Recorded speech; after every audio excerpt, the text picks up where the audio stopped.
आशी को नया मकान बनने की मुबारकबाद देने उसके घर गए थे। 2 कमरों पर मुश्तमिल सादा सा घर हाल ही में फवाद ने बनवाया था। आशी जब शादी होकर इस घर में आई थी तो वो बिल्कुल बोसीदा ईंटों की छत वाला मकान था। 12 साल जैसे तैसे करके आशी ने उस घर में गुजारे। अब जब फवाद के हाथ में पैसा आया तो उसने उसको नए सिरे से तामीर करवाया था। मैंने जो बात नोट की वो हैरत अंगेज थी। आशी मुझे खुश नजर नहीं आ रही थी। वो अजीब अजीब सी बातें कर रही थी। समाना मेरे लिए दुआ करना, मैं जिंदा नहीं रहूंगी। मुझे बड़ा धचका लगा आशी की बात सुनकर। आशी, तुम ऐसी बात क्यों कर रही हो? ऐसी दुआ मुंह से निकालने से पहले कुछ अपने बच्चों के बारे में तो सोच लो। खबरदार जो आप ऐसी कोई बात कही। समाना, तुम्हें अंदाजा नहीं है कि मैं कैसी दर्द भरी जिंदगी गुजार रही हूँ। मुझे इन दर्दों से निजात मिले। अल्लाह मेरी जिंदगी में कोई खुशी दे। मैं तंग आ गई हूँ ऐसी जिंदगी से। ये जो दिल है ना, इसने अपना हाथ सीने के बाएं तरफ रखकर कहा, बड़ा दर्द है यहाँ। दर्द के बोझ तले दबा हुआ है। ये अब खत्म ही होने वाला है। फिर मुझे निजात मिल जाएगी और दूसरों को खुशियाँ। ये कहते ही वो जोर जोर से हंसने लगी और हंसते हंसते उसकी आंखों में आंसू आ गए। अपनी उंगलियों की पोरों से उसने अपने आंसू पोंछे और कहने लगी, ये आंसू नहीं है समाना, मेरे अरमानों का खून है जो आंसुओं की शक्ल में बह रहा है। कैसा दर्द था उसकी आंखों में, मैं अपने लफ्जों में बयान नहीं कर सकती। समाना, ये घर मेरे लिए नहीं बना, ना ही इसे मेरे लिए बनाया गया है। ये तो बस। वो फिर खामोश हो गई। मेरी जिंदगी के अब थोड़े ही दिन बाकी हैं। सच कहा था आशी ने कि उसकी जिंदगी के बस थोड़े ही दिन बाकी थे। वो चंद ही दिनों में इतनी बीमार हुई कि उसे हॉस्पिटल में एडमिट किया गया।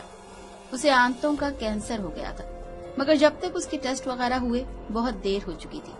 बीमारी अपनी आखिरी स्टेज पर थी और वो चंद हफ्तों में ही अपने दुखों से निजात पा गई। अपने बच्चों को बिलखता छोड़कर वो अपने आखिरी सफर पर रवाना हो गई। पता नहीं कैसा दुख था जो उसे अंदर ही अंदर खा गया था। आशी की मौत का 21वां दिन था कि फातिमा फूफी की जबानी यही मालूम हुआ कि फवाद शादी करना चाहता है, और वो भी जूबी से। ये बात सुनकर ही मैं शॉक्ड रह गई। पूरे खानदान में चहमगोइयां हो रही थी कि ये कैसा शौहर है, बीवी के 40वें तक भी सब्र न कर सका और शादी की ख्वाहिश भी कर दी, और वो भी अपनी साली से। यही गम बेचारी आशी को खा गया। लोग तरह तरह की बातें कर रहे थे, मगर हकीकत क्या थी किसे मालूम। कोई जूबी की तारीफें कर रहा था कि कितनी बड़ी कुर्बानी दे रही है जूबी।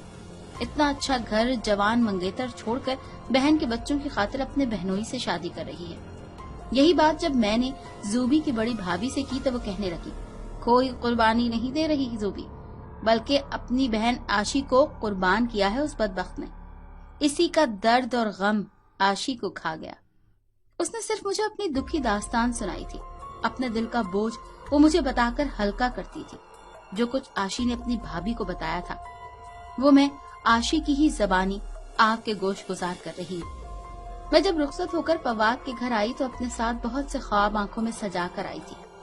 हर लड़की की तरह मेरी भी ख्वाहिश थी कि मेरा अपना घर हो, जिस पर सिर्फ और सिर्फ मेरी हुकूमत हो। जान निछावर करने वाला शौहर हो जो मेरी हर ख्वाहिश आंखें बंद करके पूरी करे, जो मुझे नगरी नगरी घुमाए, मुझ पर कोई रोक टोक न हो। मेरे सारे ख्वाब पूरे हुए, मगर सिर्फ थोड़े अरसे के लिए। जब मुझे आसमान से जमीन पर पटखा गया तो मैं रेजा रेजा हो गई। शादी के शुरू में फवाद ने मुझे बेपनाह मोहब्बत दी। वो मेरी हर ख्वाहिश पूरी करते, बाहर घुमाने फिराने ले जाते, खाना भी अक्सर बाहर ही खाते। मेरी सास हमारे घर में जो खाना पकाती वो मैं नहीं खाती थी, कहती कि ऐसा बदमजा खाना मैं नहीं खा सकती। फिर फवाद मुझे बाहर खाना खिलाने ले जाते या बाहर से कुछ लेकर आ जाते।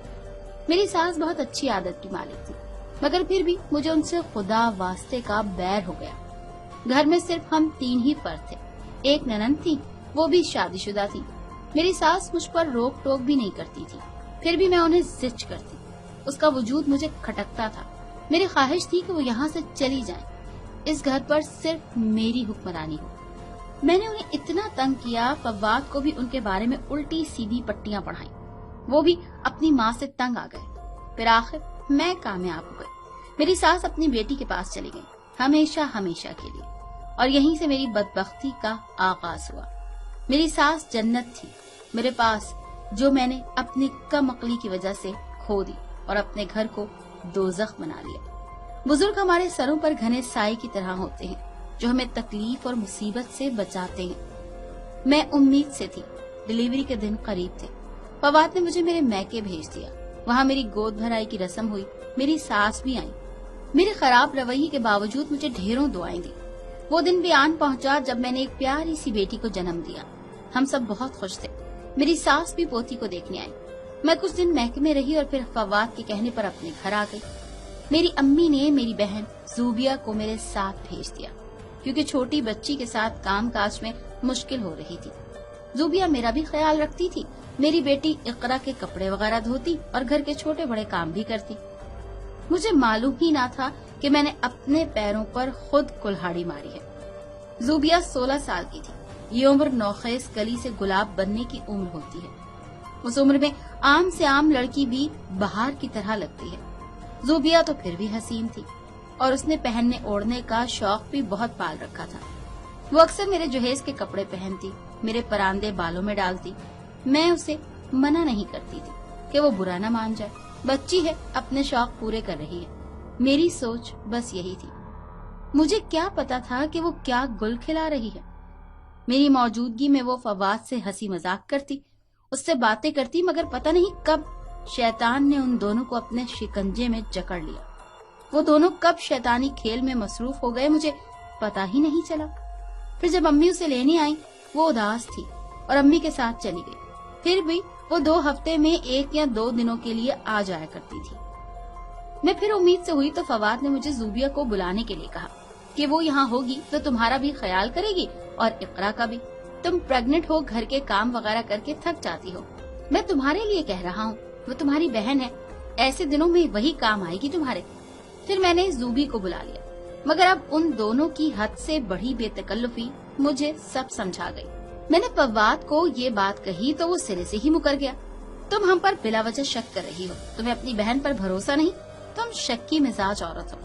फिर जब मैंने जूबी को वापस भेजने का फैसला किया तो वो भड़क उठा। जूबी यहीं रहेगी जब तक तुम फारिग नहीं हो जाती। मैंने कहा भी कि मैं अपने काम काज खुद करूंगी, मुझे किसी की मदद की जरूरत नहीं। दूसरे ही दिन मैंने अपने भाई को बुलाकर जूबी को वापस भेज दिया। वो जाने पर रजामंद न थी, बहुत अफसुर्दा हो गई। उसके जाते ही फवाद का रवैया मेरे साथ बहुत खराब हो गया। 1 हफ्ता जूबी के बगैर उसने जैसे तैसे करके गुजारा किया। फिर उसने मुझे जबरदस्ती जूबी को फोन करके बुलाने का कहा। मैंने इनकार किया तो वो मुझे मारने लगा। मेरी हालत उसकी मार बर्दाश्त करने की कतई न थी। सो निहायत मजबूर होकर मैंने जूबी को बुलाया। वो यहाँ आकर बहुत खुश थी। फवाद भी उसके आने पर बहुत खुश था। ना खुश थी तो मैं। मेरा जूबिया के साथ ठीक रवैया ना था, फिर भी वो बेगैरत बनकर मेरे घर में रह रही थी। अब तो सब कुछ खुली किताब की तरह मेरे सामने था। फवाद, मुझसे ये सब बर्दाश्त नहीं होता। तुम आखिर चाहते क्या हो? तुम क्यों मेरी बहन के साथ इतने बेतकल्लुफ हो? जैसे मैं तुम्हारी बीवी नहीं, वो तुम्हारी बीवी है। गुस्से और इश्तियाल से मैं पागल हो रही थी। काश ऐसा होता तो मैं अपने आप को खुश नसीब समझता। फवाद ने सर्द आह भरी। उसके जवाब पर मैं आग बगूला हो गई। फवाद, मैं अब तुम दोनों की रंगरलियां बर्दाश्त नहीं कर सकती। मुझे तुम्हारा डर नहीं, मैं मोहब्बत करता हूँ जूबी से। अगर तुमने किसी को बताया तो तुम्हें तलाक भी दे सकता हूँ। वैसे भी अगर तुमने हमें बदनाम करने की कोशिश की तो क्या तुम्हारी बीमार माँ ये सदमा बर्दाश्त कर लेगी? वो ना तुम पर तलाक का धब्बा बर्दाश्त करेगी और ना ही जूबी की रुसवाई। वो मकरू हंसी हंसता हुआ घर से निकल गया। मैंने जूबी को भी बहुत समझाया, मगर वो इश्क के नए खुमार में डूबी हुई थी। उसे ना अपनी इज्जत का ख्याल था, ना अपनी बहन के घर के उजड़ने का। फिर मेरी डिलीवरी हो गई। मैंने एक बेटे को जन्म दिया। मुझे अब कुछ उम्मीद बंधी कि शायद अब वो सुधर जाए, मगर उसे ना सुधरना था ना सुधरा। अब अगर जूबी 1 हफ्ते अपने घर होती तो महीना हमारे घर। वहाँ जाते ही वो बीमार पड़ जाती थी। बीमारी का वो नाटक करती थी। हमारे घर में वो भली चंगी होती थी। सादा लो माँ बाप ये कहते कि उसे अपना घर रास नहीं आता। यही ठीक है, ये भी उसकी बहन का घर है। अब मैं अपने गरीब माँ बाप को जूबी की बीमारी के बारे में क्या बताती? वो पहले ही अपनी दूसरी बेटियों की वजह से परेशान थे। मेरी दूसरी बहन जो मुझसे छोटी थी वो अपने ही मोहल्ले में ब्याही गई थी। उसके ससुराल वाले उस पर बहुत जुल्म करते थे, मगर मेरे माँ बाप उसे हर हाल में ससुराल ही में देखना चाहते थे। वो नहीं चाहते थे कि उसकी तलाक हो और वो उनकी दहलीज पर आकर बैठे। मेरी दूसरी बहन की एक ही घर में शादी हुई थी। वो दोनों भी खुद नौकरियां करके अपने बच्चों का पेट पालती थी। उनके शौहरों का खुला रोजगार था, जिसमें इस महंगाई के जमाने में गुजारा मुश्किल था। अब मैं अपनी परेशानी बयान करके उन्हें मजीद परेशान नहीं कर सकती थी। मेरे माँ बाप का छोटा सा घर था जिसमें 2 कमरे थे। एक कमरा शादीशुदा भाई का और एक कमरे में अम्मी अब्बू, 2 भाई, एक बीमार बहन और एक जूबी, जो अब ज्यादातर मेरे घर में होती थी।